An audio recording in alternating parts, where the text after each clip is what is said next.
Hello everybody and welcome to episode 12 of my Fallout Let's Play. So today we're going to be checking out some more of the countryside here in this glorious land of Massachusetts. And we're going to be looking at the area between the diner and Ten Pines Bluff. And then make our way down towards Corvega from Ten Pines. And then at some point we'll check out the stuff over here as well. So, right now we're just going to set off from Drumlin Diner, which is where I am right now. I did spend a lot of my inventory in order to get General Shao's Revenge, the awesome, awesome sword. It starts off serrated, so it's got extra damage against robots, it's got a huge high damage code, it's really the best melee weapon you can pick up early on. I've still got my spiked knuckles on though because they are a little bit quicker at shorter range, but this is going to be my big long range weapon. But to upgrade it, I'm going to have to get a lot of levels because I've actually got to literally go all the way up to um, like really high end on blacksmithing, and then I can make it electrified and serrated. That's going to be freaking awesome. But for right now, it's just serrated. Next upgrade will be electrified, and then electrified serrated. I did trick out a couple other of my weapons just to slowly improve them. So I've now got just a standard hunting rifle instead of a short one. That upgraded its damage and accuracy. And modified out my 44 a little bit. The Dirty Harry gun. And that now is comfort gripped and hardened. So upped its damage goes all the way to 60 now. One of the highest damaging weapons I've currently got. So, some really neat things I was able to do in between the last episode and this one. That's something I wanted to take care of. But now we're gonna go ahead and just sort of set out. We're gonna head vaguely north and east overall. So, we've set our sights in that direction. And looks like that big screen over there is gonna be the first thing we check out. Clear. And this is, in fact, a pretty cool spot. At some point here, we're actually going to follow some of the roads and the train tracks that are around, just because it's kind of useful to do so. But this movie theater here is actually a buildable location. This is a colony place, which I think is pretty cool. Yes, yes, we are packed with rats. Let's see here. Nice. Perfect. Alright. Some pieces. Some quantum.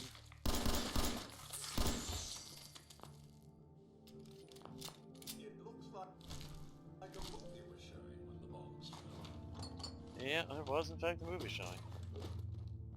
I kind of like having Codsworth around because you get a little bit of color commentary on the world around you. Unlike Dogmeat, who just sort of whimpers at you. Mind you, I like Dogmeat. I don't want anybody to think that I don't like the adorable dog. However, I felt that a different traveling companion was necessary for this playthrough. And indeed, this dude has been pretty cool. Plus, with part of the DLC, I'm going to mod the hell out of him. Let's see. Not much in here. A bowler hat, nice. Crib, that's kinda dark. By kinda, I mean a lot. Station. And so again, this is a situation where there literally is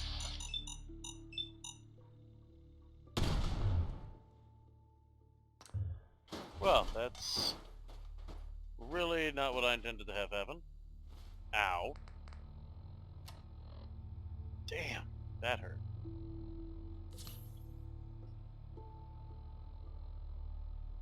How do I can I not target an arm anymore? Oh, that's no good. Okay, that took care of it. But yeah, part of what I definitely want to do here eventually is have a settlement as well with a nice big high sniping point, you know. Kinda cool like that.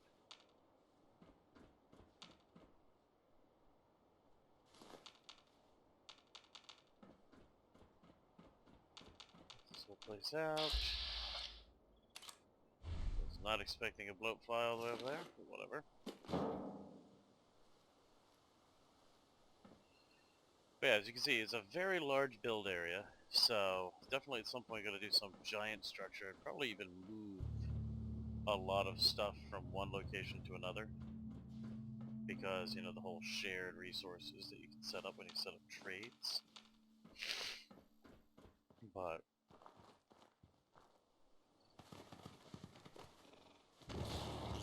and here we go. Negative all rats.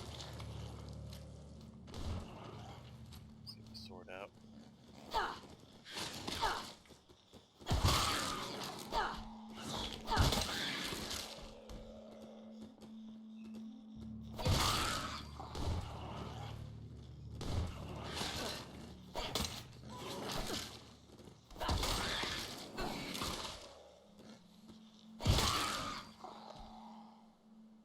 Who wants some more? Anyone? Anybody else want my bloody blade? Nope, guess not. Okay. Yay, mole rats. Every time I think of mole rats, I think of Kim Possible, and this is what Rufus became. It's kind of dark, but I like it. Yeah, so of course you can't build yet, not until you find the workstation. And there is one here, believe me. But a lot of burned out cars, which means lots of resources. But, you know, before I clear it, I think I'm actually going to bring the salvage station over here first. Build a salvage station. But I'm also going to work on... Yeah, by the way, this is disturbing. And the fact that they're splashing out there is more disturbing. It's a lot of rats. A lot of rats there. Huge number of rats.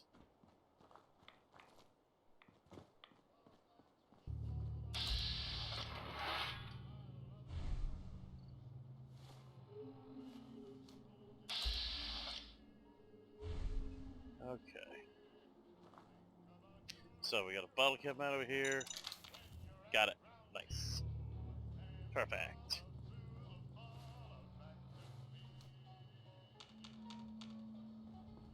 So this place is pretty decently sized. Let's check out what's inside. Ow! I don't even know where that was.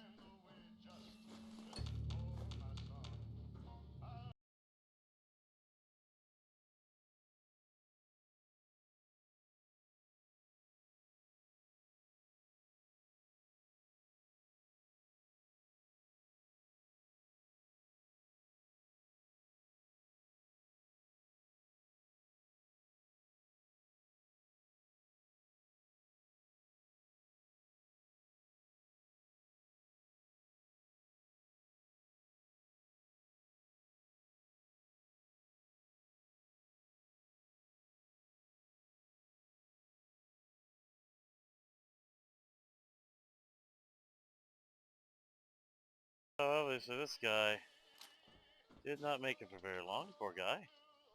The projector up here.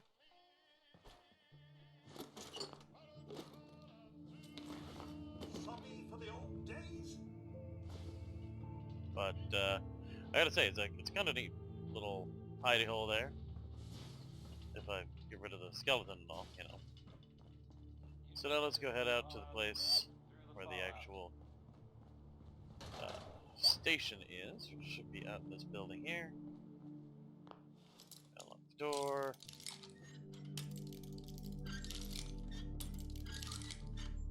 There we go. Nice. And... oh.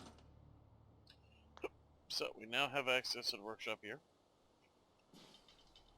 So what I'm going to do is I'm going to... not cages.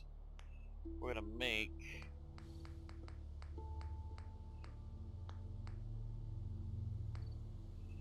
resources. Miscellaneous. So once I have one more wood, so let's go ahead and just break out something for wood. There we go, that'll go. Okay. So now I've got access to the scavenging station. We're just going to set that up right out here. Okay. Alright, now when we get somebody in here, we'll be able to do a lot of extra now that we've got a scavenging station here. But let's just go ahead and quickly scrap up some bits and pieces. Because at the moment there's only one bed here.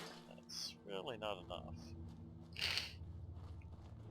And so since this place is so gigantic, we're going to go real quick on this one. Just so that there is a living location. And we're going to build a plot. So this is a nice big area, so it should be sufficient. And there's a couple prefabs that you can do.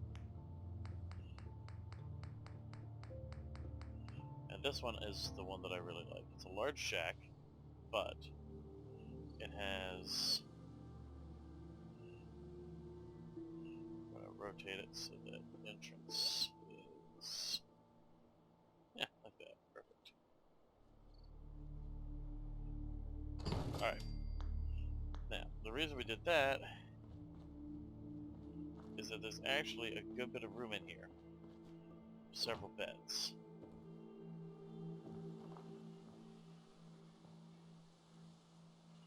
Of course, I managed to make it floating, so that's a thing. Oh, dear.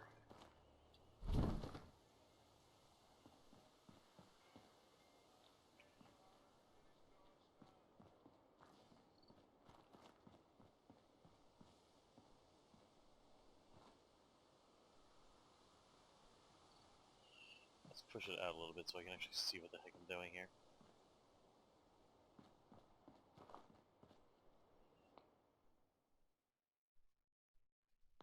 No, that's great. I was trying to find a better placement for it. So let's try that. No, still floating. Hi, Faye. Alright, so... out of my way, Cotswold. Get out of my way. There we go.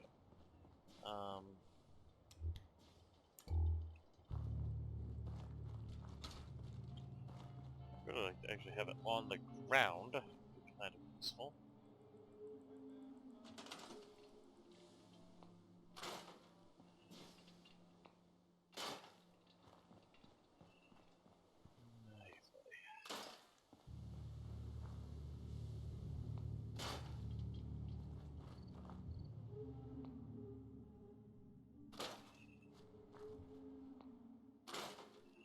Okay, there we go. That should do.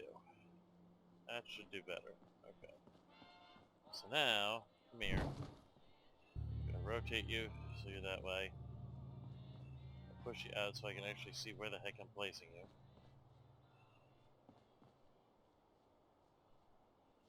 And we're gonna place you right there, next to the shack, and as it appears I have to, we're gonna put some steps in.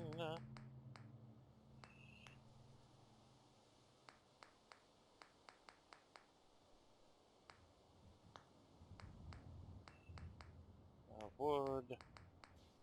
Steps. There we go, just a little pair of steps there.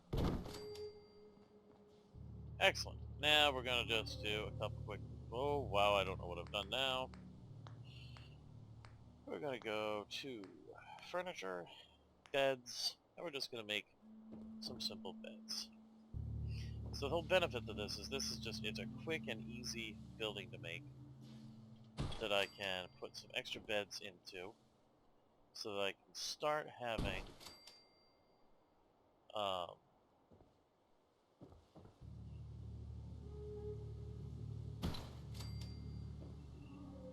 there we go. That at least gets us a few beds so I can start having some people here. Okay. So it gives us 4 beds, which is a good starting point. The other thing we need to make sure we have present is water and food. Food I'll bring over from the other spot, but water has to be on the location. So, we're just going to quickly realize that I have no water pumps. Well, that's problematic.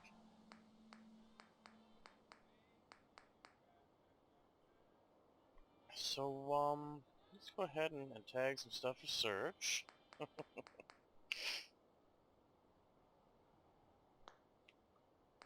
And, yeah. So, this is gonna be a secondary base. And what we're gonna do is, as soon as I can, I'm gonna establish trade lines between this base and the other base. Now, the neat thing about trade lines is that it lets you use your resources from your building station at any location. So currently, part of why I don't have any concrete is because I can't have any concrete right now because I don't have any actual concrete here. Now I do back at my other base. So really quickly, I just want to show y'all how that works. In case you didn't get very far into the whole like town building when you played, here's one of the nifty little things that makes it a little bit less of a hassle. Now I had to take the perk local leader, the first level of that perk, in order to do what I'm about to do. But this is what it ends up doing for you once it loads in. Come on. What you're able to do... Oh, come on. Frickin' Power Fist. Crazy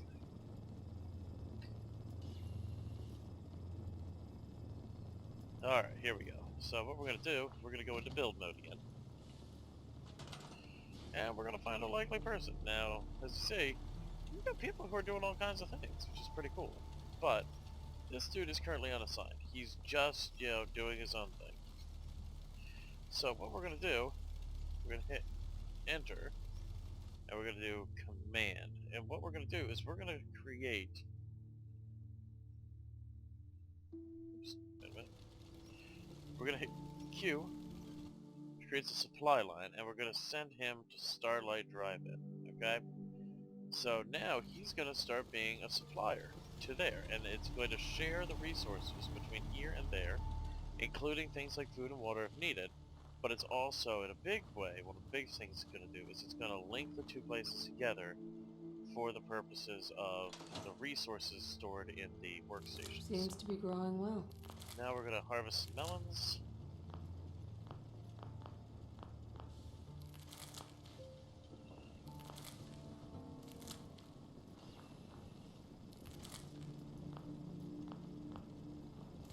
There we go. And we're going to hop back over to the theater, because that's going to be a good starting point. And then once I get the materials and all together, we'll put up a beacon over there, and it will become a new location. Now, people can come in even if you don't have one of those beacons up. It's just at a much slower rate. So if you really want to ramp up the colony, you do it that way. You can also just directly say, hey, you from this colony, you're going to move over there. And that's something you can do as well.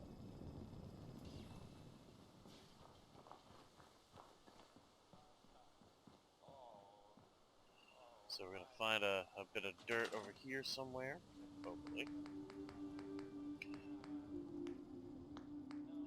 As it's deciding to completely not do anything that I want it to. Go. Oh, good, some dirt over here, so we're just going to quickly lay out a little sort of mini farm over here, so that as I start to bring settlers to this base location, there will be foodstuffs for them. Now this is probably going to be a lot more important in the survival mode of Fallout that I know they are creating in beta right now as when I'm recording this video. Definitely going to do a let's play of that at some point, just because it just seems like the appropriate thing to do. Okay. Alright, so we're going to stop it there. I just wanted to do a little bit of building on the let's play, just to sort of show some of the basics of it, of what the building part of this game is all about, and what you can do with it. And this place is really going to be the test bed for that, because I'm going to show really what sort of the extent of the building can be, because if you look, this is a gigantic build area. Okay, this is about the size of Sanctuary, the first town. but it's so wide open that we can do a lot of fun stuff here and experiment with a lot of the things. So that's what we're going to do with this location. But for right now, that's going to be it for this episode. Again, my name is Vacosties, and it's been a pleasure to be doing this for you. I'm really having a lot of fun with this, and I do want to make sure that you like, that you subscribe, and most of all, that you share. That is how we YouTubers grow our brand, grow our influence, and really get our name out there. I'm definitely trying to do this to start making a living doing it. And so this is, a really big deal. Those shares help so much. Thank you all again for watching. I'll see you next time, and as always, game on.